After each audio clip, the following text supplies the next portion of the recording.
As you might know from my multiple travel videos, I really like going to Japan for my holidays, and I tend to go most years. And one of the reasons I go there, apart from the people, the food, the first class transport system, the scenery, the beauty, the culture, the easy driving, civic awareness of people, and the insane convenience of everything, is the fact that you can buy new and used camera gear for insanely good prices.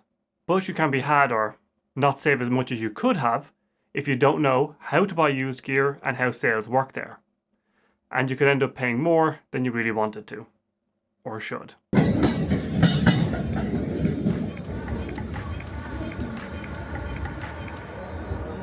Before you go to Japan and intend to spend all of those pennies you've saved up, you do need to do a few things. You need to get a card of some kind that has the lowest exchange rate and ATM withdrawals for foreign countries. Here in Ireland, I use a card called the Revolut Metal, and it is a 0% exchange fee with international transactions and cash withdrawals as well. Now this means I can change euros to yen very cheaply, and I can withdraw from the ATMs there, in the 7-Eleven in particular, without any cost. Now this might not sound like a big deal, but the savings from this kind of thing can add up fast. For example, in 2022 when I went, when the yen was about 144 to the euro, the bank gave me a rate of 140,000 yen for 1,050 euros. On Revolut, I got 144,000 yen for 1,000 euros. So if you are going to make big purchases and are spending a lot on a big trip, this can add up really fast. Now, secondly, if you're planning to buy gear, which is kind of why you're watching this video, but you do need to make a list of gear before you go.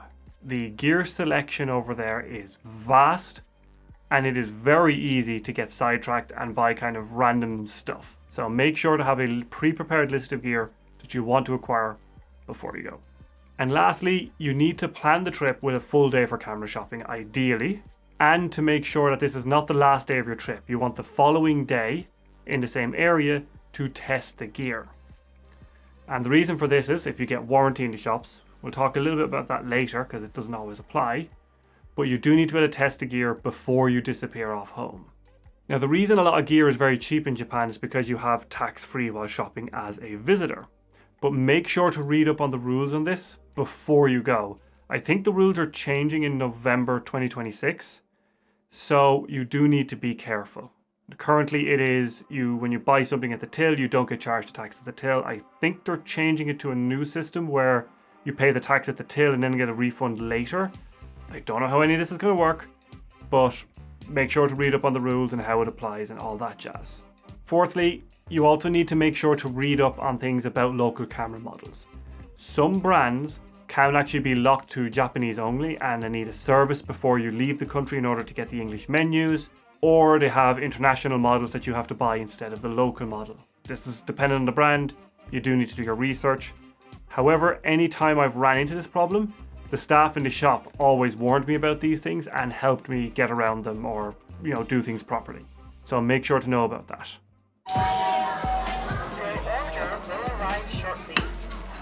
Now, before we start talking about where to actually go to buy new and used gear, I need to lay down a few ground rules. First off, if you're going into a shop in general, but especially with camera shops, please don't bring any food in.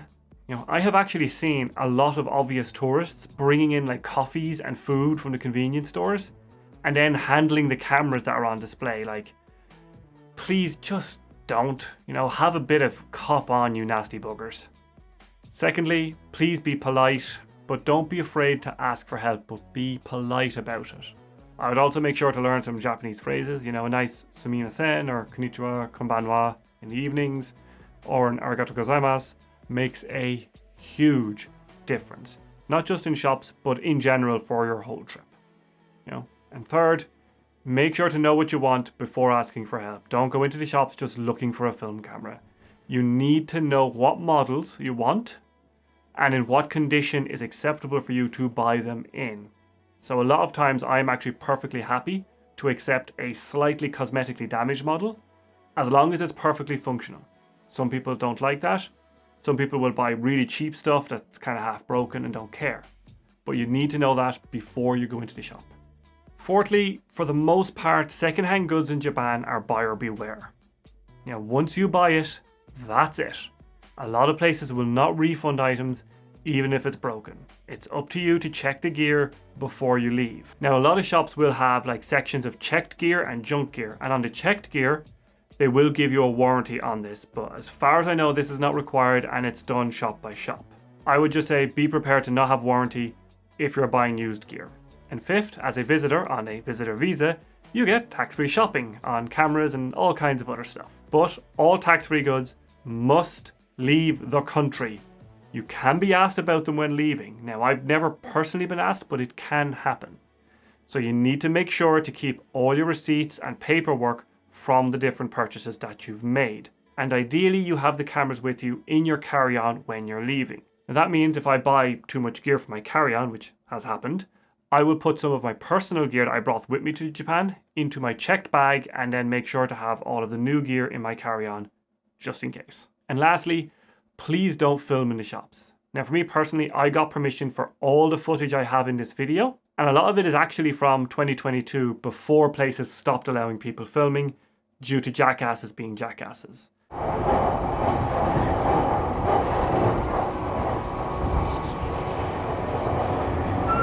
So now that we've got our rules out of the way, and you have your passport with your visitor visa in it, and you are ready to go buy some new gear.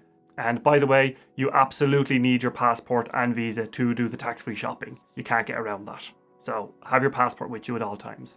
When buying new gear, there are two main big shops you can buy from. Now, there's a lot of independent shops, but everyone kind of sticks to the two main ones, and I'd recommend you stick to them as well.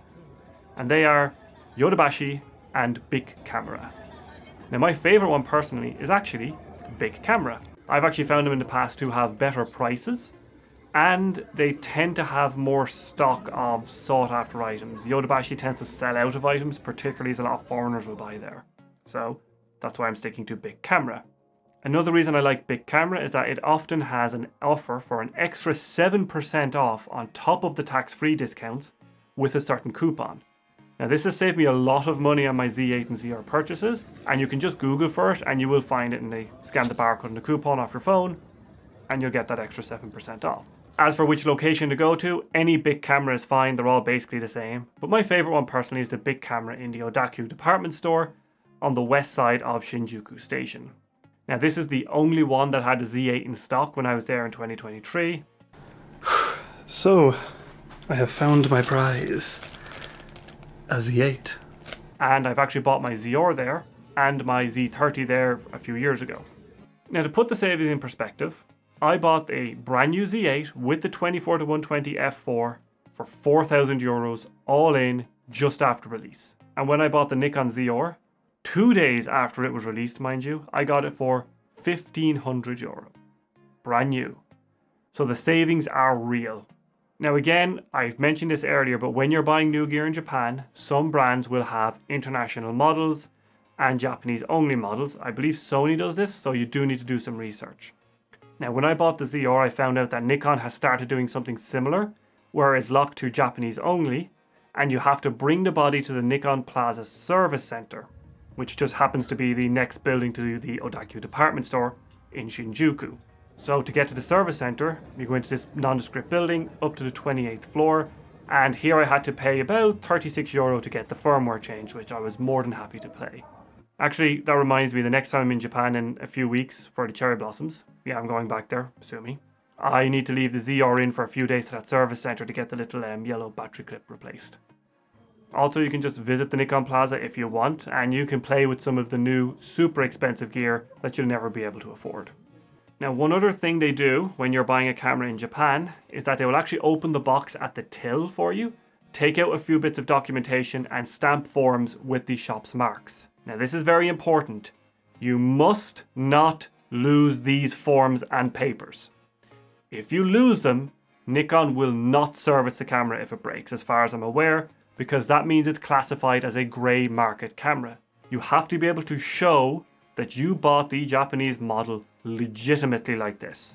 Also, make sure to keep those papers so that if you ever sell the camera to somebody else, they will have the papers and they can get it serviced if there's a warranty issue. So basically, don't lose the paperwork. You know, if you're buying gear over there, you might not be able to bring the box back, but make sure to bring the paperwork back with you.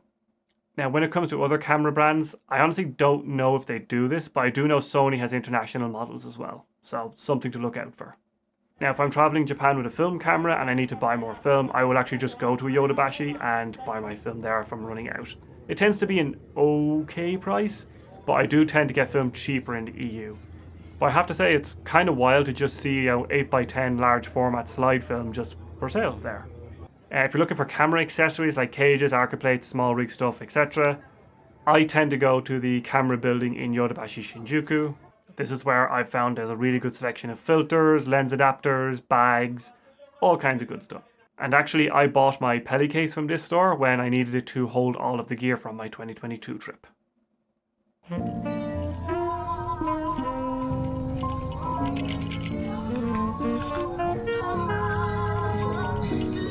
While buying new gear for cheap is great and all, the real savings are to be had buying used gear, both for old film cameras and used modern gear like Z lenses for me. To put the savings in perspective, I got the 14-24 f2.8Z for €1,200 used and the 105mm macro for €550 used, and a bunch of other gear as well. Now, when you're buying used gear, you need to check everything before you buy. The staff will take it out of the display case for you and let you examine it. Now, when you're examining it, be careful and don't muck about or, God forbid, break the item. Things that I like to do when I'm checking gear is to use a light to check for fungus in the lens and to check all the functions are working properly, like the aperture, the zoom, the autofocus, etc., etc. Now, when you're looking at items in the case, you will often see that they have a little price card, and there's extra information on that which will tell you any issues with the lens and why it's priced a certain way. Now, I've actually bought the lower condition items in the stores that have had some cosmetic damage, like scratches or marks, and saved more pennies that way. For me, as long as the optics are good and the lens functions properly, I don't really care about some scratches on the outside of the barrel of the lens. Now, when it comes to those ratings you see in the shops, first thing you need to do is take those Mint+++ eBay ratings and yeet them into the path of the Shinkansen. Because when you're in Japan, each shop has their own system and grading, and honestly, most of them don't have any grading system at all. But there are some guidelines I can give you. So if you see mint in a shop in Japan, it tends to mean it's actually mint, like a newly minted coin. Basically, it means unused. But a lot of places you'll see things like, grade A or AB or A- or AB- or whatever. And when it comes to that, I just kind of ignore them and just pick one that looks good and ignore that rating. Like this 14-24 2.8S, for example, was an AB- rating in the shop because the weather sealing gaskets had some scuffs. And that meant it was €50 cheaper. And that was a trade-off I was willing to make. When it comes to where to buy used gear, there are many used camera shops in Tokyo and Osaka and all over Japan. Now, actually, when I'm in the smaller cities, I sometimes search for used camera shops in Japanese on Google Maps and see what they have. And I've actually found some really great deals that way in these little tiny shops hidden away in small cities. But for the majority of people, they're going to buy their used gear in Tokyo. So there are a few places that I like, and most are actually around Shinjuku Station and next to each other. So one of the best and well-known places is Kitamura Camera on the east side of Shinjuku Station. Now, if you do go to check out Kitamura Camera, make sure to go up to the top floor and check out the vintage salon. And in this room, you will see gear that practically doesn't exist for mere mortals like us. As in, some of these items have an ask price label. They're not even priced, and some of them have no price at all.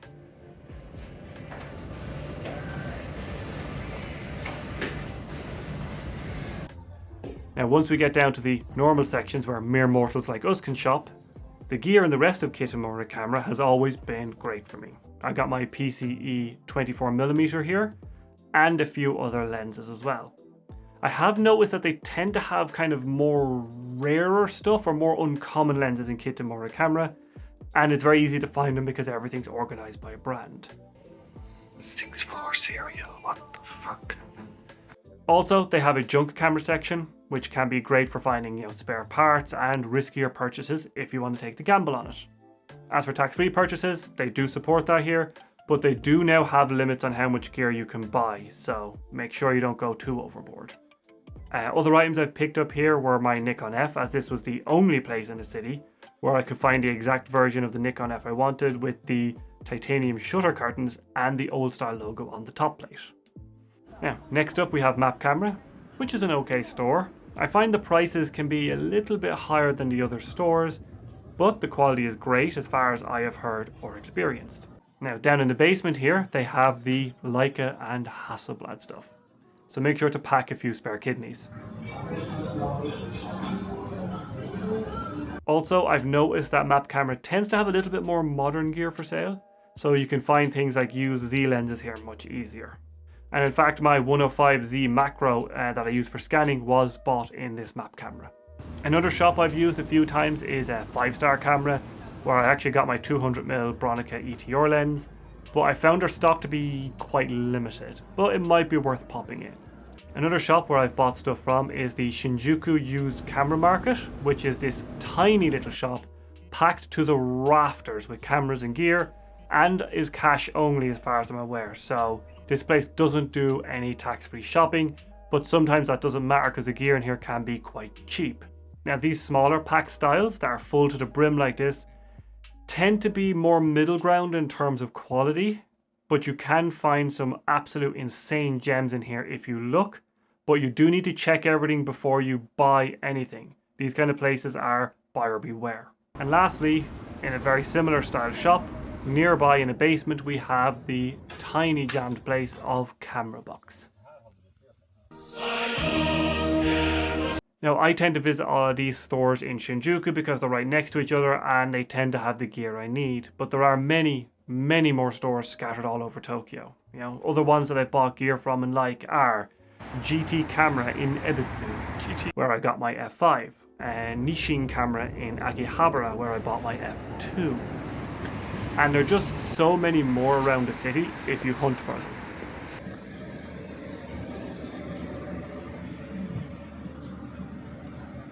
Now, one store I avoid is Lemon Camera, and that's because it's a consignment store. So it kind of works a little bit like eBay, where, you know, I give them the camera and what price I want to sell it for, and then Lemon Camera will sell it for me for that price. And because of this, the prices and quality can just be absolutely all over the place, and the store won't guarantee anything either as far as I'm aware. So I just tend to avoid Lemon Camera to avoid the uncertainties. Now, I have actually bought gear outside of Tokyo. I've bought some lenses in Osaka before in a tiny little camera shop. And I've bought massive pieces like the 300mm 2.8 in absolute perfect mint condition in an eco town in Asahikawa, which is a smaller town way up into the north of Hokkaido. And I believe it's the most northerly eco town in the country, so it was way out in the sticks. And this thing was an absolute gem of a find when I got it.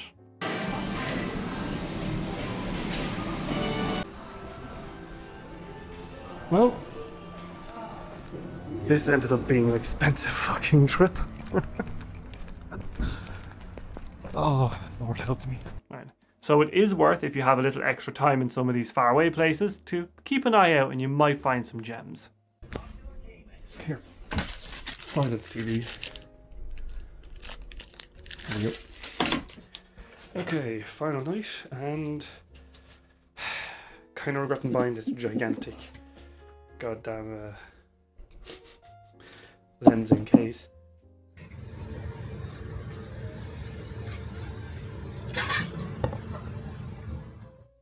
Now, as this video is just an introduction to buying used gear in Japan and where some of the shops are, I would like to say that this is nowhere near an exhaustive list of all the shops that I've bought gear in the past. A true gear hunter can't give all of his secrets away. But before I go, please make sure if you're going to do some gear shopping in Japan, remember to be respectful, be polite, and I really don't want to be responsible for these places getting a bunch of jackasses through the door because they've seen this video. So please, just be decent people when you're there. And in fact, just be a decent person in general, and particularly while you're waiting for my next video, where I will see you next time.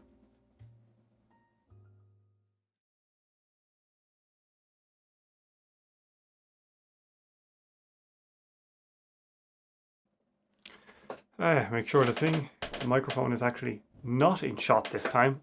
Unlike my last take, where I have to re-record this whole video because the microphone was in shot. And it is receiving now properly as well. That's good. Alright.